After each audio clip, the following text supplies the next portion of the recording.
Olá, você vai ver nesta edição do Câmara Rio Notícias. Estado do Rio de Janeiro é o quarto no ranking do desemprego. Multas e débitos com o Detran já podem ser parcelados. Você vai assistir à primeira entrevista sobre o centenário da escritora Clarice Lispector. Não saia daí, a gente volta já. Em tempos de pandemia, o que o mundo mais precisa é de amor. Exemplos não faltam. Na linha de frente, nos hemocentros, onde os heróis anônimos dão um pouco de si, para fazer pulsar a vida nas veias de quem precisa. A você, doador de sangue, o nosso agradecimento pelo grande ato de amor. Mais do que nunca, você é necessário. Informe-se em um hemocentro e saiba como doar em segurança. Seja solidário. Doe sangue. A gente começa essa edição do Câmara Rio Notícias falando sobre economia. O país tem mais de 14 milhões de desempregados. Esse é o maior número da série histórica, que começou em 2012. O estado do Rio de Janeiro ocupa o quarto lugar no ranking de pessoas que buscam uma vaga de trabalho. O Rio de Janeiro está em quarto lugar entre os estados com maior nível de desemprego no Brasil. E a recuperação não vai ser fácil. Quem garante isso é Rodolfo Tobler, economista da Fundação Getúlio Vargas. Apesar do crescimento de 7,7% do PIB no terceiro trimestre, o desemprego em nível nacional, segundo o economista, ainda vai ser um grande desafio para o país, que bateu um recorde histórico de desemprego no terceiro trimestre também, 14,6%. E segundo ele, a pandemia não é o único motivo. Acho que é importante a gente contextualizar a situação do mercado de trabalho no Brasil, porque ela é bem diferente do mundo. A pandemia realmente atingiu o mundo como um todo, mas a situação pré-pandemia era muito mais grave no Brasil do que em outros países. A gente teve uma recessão de 2014 a 2016, que deixou uma marca muito grande na economia brasileira e, consequentemente, no mercado de trabalho. A gente vinha observando nos últimos anos uma recuperação do mercado de trabalho, mas uma recuperação muito pelo lado informal. Uma recuperação com emprego com produtividade um pouco mais baixa, com rendimento um pouco mais baixo também. E aí, quando chega a pandemia e afeta diretamente o mercado de trabalho, principalmente os trabalhadores informais, a piora no mercado de trabalho foi muito grande. Hoje a gente observa aí uma recuperação muito lenta, na verdade, a taxa de desemprego vem aumentando trimestre após trimestre e a gente não tem uma previsão de um resultado muito melhor no curto prazo. O que estava atrapalhando a economia brasileira antes da pandemia? A gente teve uma recessão muito longa, realmente, de 2014 a 2016. A recuperação vinha sendo muito lenta. A gente vê que realmente o Brasil enfrentava um problema fiscal muito grave, continua enfrentando, e havia uma incerteza muito grande também. Então, assim, a economia brasileira vinha reagindo de uma maneira muito lenta. A expectativa era que 2020 fosse um ano com uma recuperação um pouco mais forte. A gente observava o PIB de 1% de crescimento nos últimos anos. A expectativa no início de 2020 era de 2,5% de crescimento esse ano. Isso tudo foi frustrado com a pandemia, mas a gente vê que ainda existia realmente um elevado grau de incerteza, uma questão fiscal muito grande que afastava um pouco os investimentos. Isso vinha sendo corrigido nos últimos meses, nos últimos anos, mas ainda estava sendo um resultado muito lento, uma recuperação muito lenta. Agora a gente vê que esse caminho vai ser mais longo ainda. De julho até setembro, a gente teve um aumento exponencial aí, com 1.300.000 pessoas desempregadas. A culpa foi só da pandemia? Por grande parte, sim. Porque o que a gente tem visto agora, naquele primeiro momento da pandemia, ali no início, março, abril e maio, houve uma redução muito grande da população ocupada. Muita gente perdeu emprego naquele momento, mas também já tinha um número muito grande de pessoas desempregadas, que não estavam conseguindo acessar o mercado de trabalho. Então, agora, quando a gente vê nesse segundo momento, porque naquele primeiro momento, quem perdeu o trabalho não conseguia voltar a procurar. Existia uma necessidade do isolamento social, existia uma necessidade das empresas fecharem suas portas, reduzir o seu funcionamento, limitar o seu horário. Isso tudo impediu que as pessoas procurassem emprego. E, por definição, desempregados são as pessoas que não estão trabalhando, mas que estão procurando emprego. Então, quando naquele primeiro momento houve essa restrição na procura, não houve um aumento tão grande do número de desempregados. Agora, já nesses últimos resultados, a gente observa isso. Quando começa a ter a flexibilização, quando o auxílio emergencial começa também a ser reduzido e apertar o orçamento das pessoas, se tornando mais urgente a busca por uma renda, a gente começa a ver um aumento da taxa de desemprego, que as pessoas estão voltando a procurar. Todas aquelas pessoas que já estavam sem empregos e também aquelas que perderam emprego começam a voltar a procurar ou voltam a procurar emprego. E aí é um problema, porque o ritmo da recuperação não tem sido tão forte a ponto de absorver essas pessoas para o mercado de trabalho. Então, elas entram como desempregadas. Mas era isso que eu ia te perguntar. Então, na mesma proporção, o número de vagas não é criado. Exatamente. O que a gente tem visto é que tem tido, sim, uma recuperação da atividade econômica, mas uma recuperação que não tem sido na mesma velocidade do número de pessoas que vêm voltando a procurar emprego. Então, há uma melhora nesses últimos resultados, uma melhora na população ocupada, mas há muito mais gente voltando a procurar emprego. E isso também tem um fator importante que a gente tem visto, que é a recuperação mais lenta, o setor com mais dificuldade para recuperar é o setor de serviços, que, por acaso, é o setor que mais emprega. A gente vê que tem muitos prestadores de serviço, algum tipo de atividade de serviço, que demanda da presença física das pessoas, que demanda de algum contato, não tem como ser feito delivery, não tem como ser feito à distância. Então, esses segmentos acabam sofrendo muito. Então, com uma recuperação mais lenta desse grupo de segmentos que empregam bastante, é difícil imaginar que essa recuperação seja possível nesse curto prazo. Então, a gente ainda tem um caminho longo pela frente e a expectativa é que a taxa de desemprego ainda possa piorar. Em que áreas existe uma recuperação melhor? O que a gente tem visto é que os setores que têm conseguido se recuperar melhor são principalmente indústria e um pouco construção e comércio. Esses setores estão se beneficiando por dois motivos. Primeiro, porque estão conseguiram de uma maneira rápida, depois daquele primeiro momento, voltar ao seu funcionamento. Eles têm essa capacidade de funcionar à distância, de se fazer um delivery, ou no caso da construção, enfim, de se limitar à obra ali, já era uma construção paga, né? Não precisa, é um ciclo mais longo. Não precisa agora de uma demanda muito grande de pessoas procurando o prédio. O prédio já estava sendo construído antes e voltou só à sua operação. Mas, principalmente, indústria e comércio. Essas empresas conseguem fazer um delivery, conseguem fazer uma venda online, um e-commerce.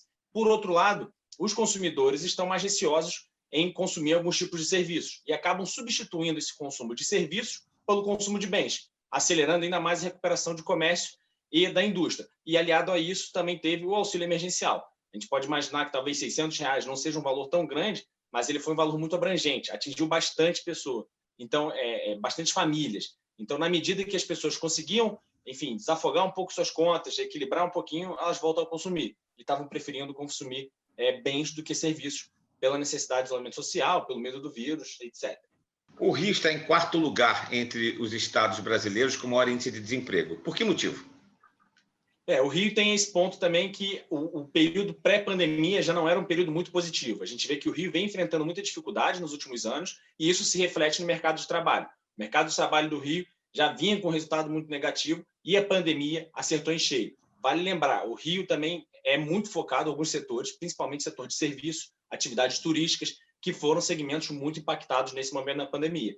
Então, o que a gente tem observado é que o resultado que já não era tão bom antes da pandemia se agravou no Rio, principalmente porque alguns segmentos que são importantes aqui na cidade e no estado até, eles são muito dependentes desse contato físico, das pessoas viajarem, que a gente tem visto que tem uma demanda muito mais fraca nesse sentido. Então, realmente, tem uma piora muito grande e no Rio ainda tem alguns meses de complicação. A gente não consegue enxergar uma recuperação nos próximos meses, principalmente enquanto não houver uma vacina e tudo mais. A gente vê que ainda tem uma população muito grande de pessoas que não estão trabalhando, não estão procurando e gostariam de trabalhar. Então, essas pessoas nem estão na conta do desemprego ainda. Elas podem voltar a procurar emprego a qualquer momento e aí pressionar ainda mais a taxa de desemprego do Rio de Janeiro.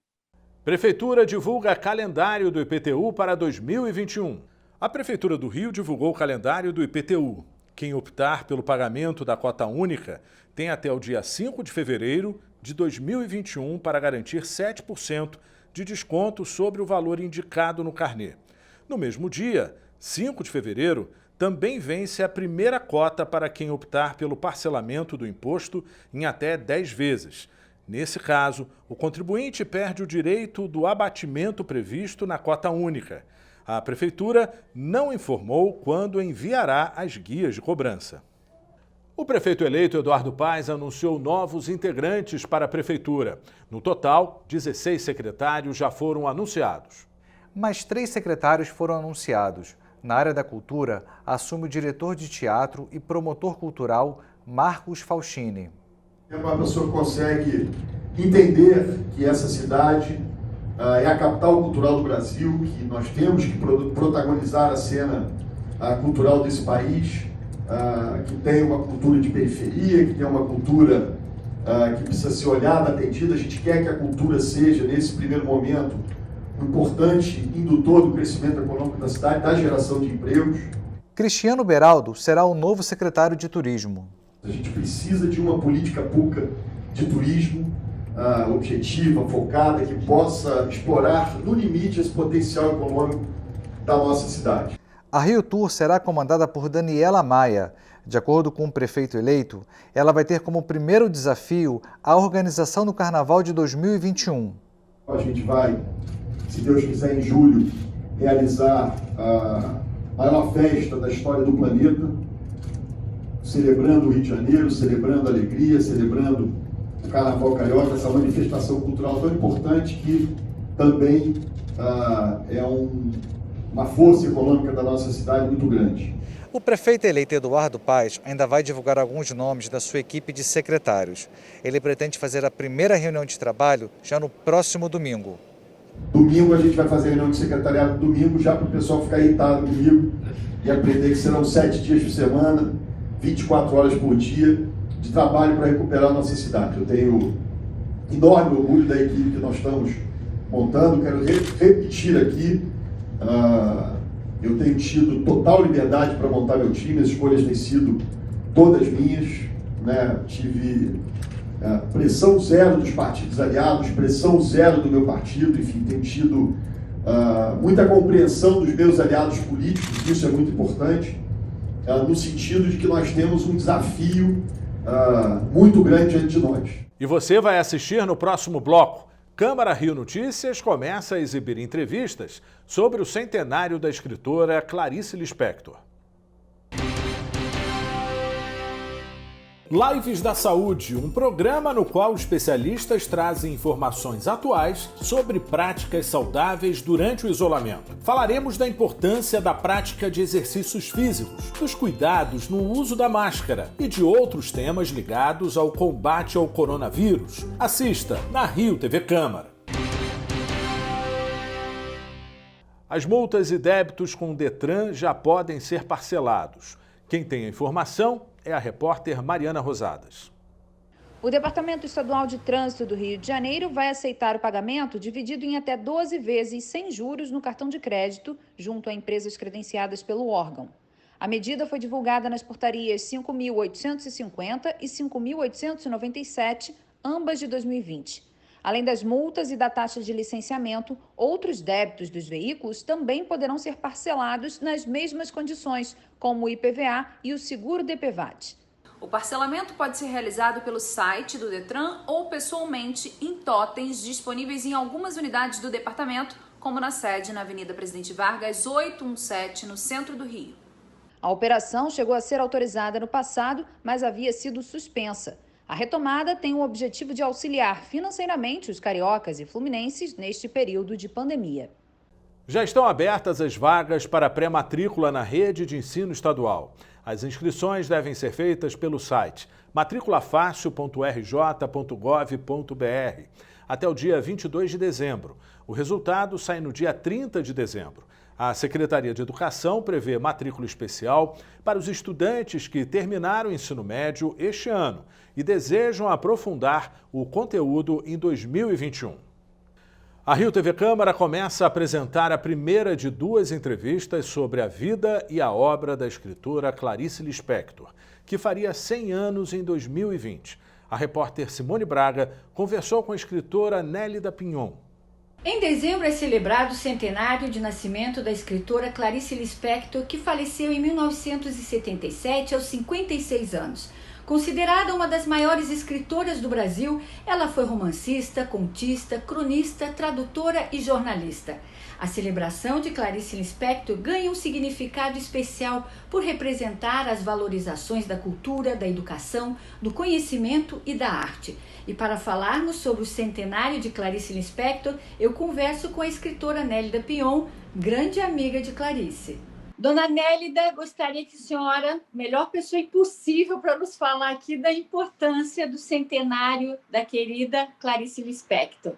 Fale um pouquinho para a gente da importância desse centenário e também dessa convivência maravilhosa que a senhora teve a oportunidade de ter com essa grande amiga. É verdade. Bom, eu estou muito honrada e feliz, como se, vamos dizer, o melhor da literatura brasileira estivesse sendo celebrado, porque Clarice Lispector alcançou a culminância no Brasil e no mundo. Portanto, é motivo de orgulho nosso, e eu, em especial, porque acompanhei durante anos o trabalho dela, o talento, o gênio de Clarice Lispector, e como, de repente, eu pressenti que ela haveria de ter um extraordinário nome fora do Brasil. Tanto que eu dizia para ela em tom de brincadeira, mas assim, com seriedade. Ela estava preocupada com o dinheiro, né, com as despesas e tal, e que ela tinha um filho doente, né, que consumia muito dinheiro. Então, eu disse, Claricinha, eu chamava muito de Claricinha, Claricinha, escuta o que eu estou te dizendo. Os teus livros são verdadeiros tijolos, tijolinhos. Ela sempre dizia, o que é isso? Apartamentos. Você está legando, deixando para os seus 2 filhos propriedades, bens, dinheiro no banco.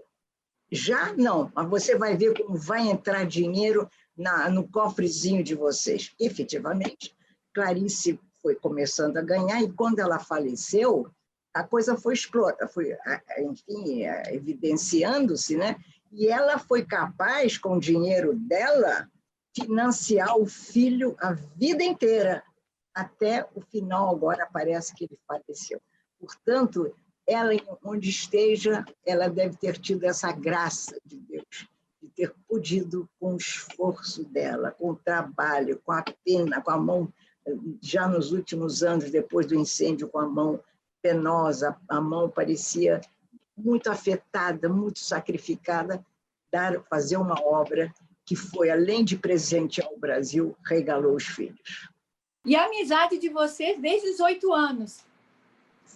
A amizade começou em 1961. Não, em 60, perdão, 1960, porque ela leu os originais do meu primeiro romance, chamado Um Guia-Mapa de Gabriel Arcanjo. E ela, então, depois publicou a Maçã no Escuro, que lhe deu muito desgosto, porque não pela qualidade ou porque a crítica não recebesse bem, é que ganhou uma reportagem sendo o livro mais caro da temporada. E ela achou promoção indigna. E, de verdade, nenhum escritor pode se orgulhar de que seu livro seja alguma coisa tão dispendiosa que o público não pode comprar. Bom, então, a amizade foi imediata. Eu a conheci na casa dela, fui levada até a casa dela, ela gostou de mim imediatamente. Eu até acho que é o seguinte, a Clarice tinha muita intuição, era uma grande intuitiva, até na obra dela. É como se ela tivesse intuído que eu, no final da vida dela, ou em grandes momentos da vida dela, eu estaria ao lado dela. E esteve, né? Sempre. Teve, até o do hospital, a morte dela. Eu fui sempre amiga devotada. Ela dizia sempre, Nélida é o símbolo da lealdade. Portanto, a partir dali, sobretudo, sabe o que nós fazíamos naquele período? Nós íamos ao cinema, sessão matinê com os meninos. Então, porque aí tem mais. Eu percebia no cinema, os meninos e ela e eu, que ela fazia aquilo que ela fez sempre. Ela fazia as anotações de papeizinhos desse tamanho. E depois ela ia jogando numa caixa. E mais tarde, quando ela podia, achava que devia, ela ia como fosse um puzzle. Ela ia colando um ao outro, desde que houvesse combinação entre todos. E aí ela fazia isso. Depois do cinema, nós íamos lanchar, os 4. E um lanchinho simples, porque tudo era muito modesto naqueles tempos. Porque hoje todo mundo gasta muito dinheiro, né? Hoje é uma mentalidade, mas naquela época nós éramos muito modestos. Então íamos, agora, eventualmente, já quando os meninos começaram, nós saímos para jantar. Eu ia buscá-la sempre. Ela dizia assim, Nélida, ela tinha a língua presa um pouco. Vamos passear?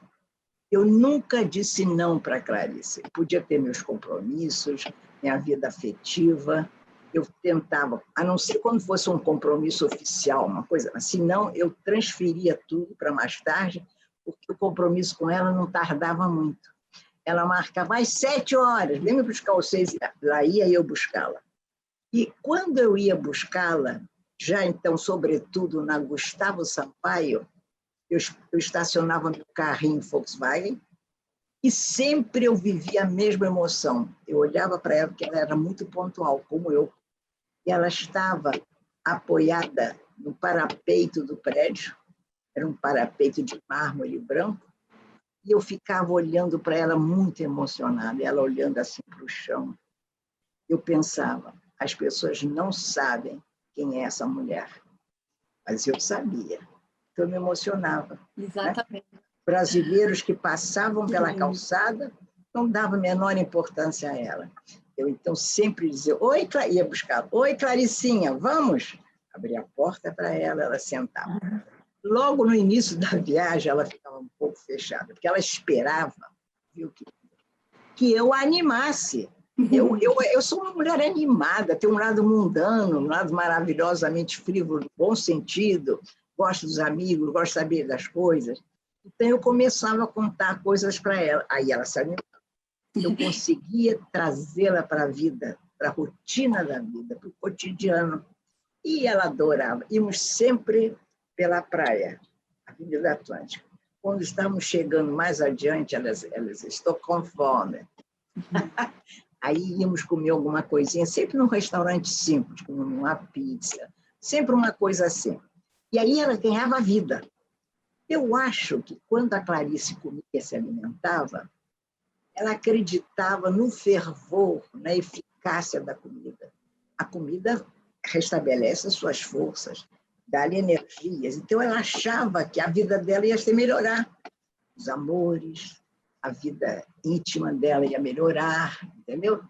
E ia comendo. Quando chegava a sobremesa, ela olhava em torno e nada mudara para ela. Então, ela dizia assim, vamos embora. E é verdade que também os cachorrinhos aproximaram também vocês? Não, o cachorro, ela só teve esse cachorro nos últimos anos, que ela deu o título de Ulisses. Ulisses ficava perto dela, gostava muito dela e ela do Ulisses. E ela fumava muito, e ela acabava de fumar e jogava no cinzeiro, aí o cachorrinho ia e comia o cigarro. Mas ela não se importava, não. Muito obrigada. Amanhã você vai assistir a entrevista com a Tereza Monteiro, biógrafa da Clarice Lispector. E o Câmara Rio Notícias de hoje fica por aqui. Acompanhe a nossa programação nas redes sociais. A Rio TV Câmara está no YouTube, no Facebook, no Instagram e também no Twitter. Obrigado pela companhia.